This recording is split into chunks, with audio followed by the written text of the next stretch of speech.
Empêtrés dans le scandale du « Dieselgate », certains constructeurs allemands semblent avoir été prêts à toutes les expériences pour prouver l'innocuité du diesel. Le groupe européen de recherche sur l'environnement et la santé dans les transports, organisme financé par Volkswagen, Daimler et BMW, aurait procédé à une étude scientifique pour mesurer les effets de l'oxyde d'azote, NOx, sur des cobayes humains. En septembre 2015, Volkswagen avait reconnu avoir truqué les moteurs de 11 millions de ses véhicules, pour minorer les rejets de NOx, lors des tests d'homologation.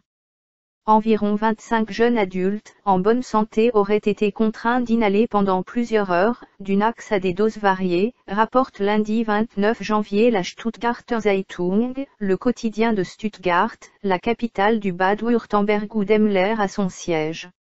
Les tests étaient effectués dans un institut, lié à l'université d'Aix-la-Chapelle. Publié en 2016, après l'affaire des moteurs truqués de Volkswagen, l'étude n'a pas pu déterminer l'impact des gaz d'échappement sur les cobayes, selon le quotidien. Daimler s'est dit « consterné » par la mise en place et l'ampleur de ces tests, et a condamné fermement cette étude. La firme de Stuttgart qui produit les Mercedes assure n'avoir aucun lien avec ces recherches, mais indique qu'elle va tout de même diligenter une enquête. Ces révélations interviennent quelques jours après celles du New York Times.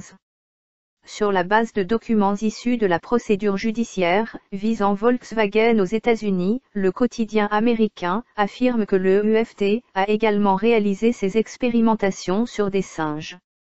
10 primates enfermés dans une pièce devant des dessins animés ont dû respirer les gaz d'échappement d'une Beetle, la successeuse de la légendaire coccinelle. Cette fois, l'expérimentation a été menée dans un laboratoire d'Albuquerque, aux États-Unis, en 2014. 2 ans plus tôt, l'Organisation mondiale de la santé avait classé le diesel comme cancérogène.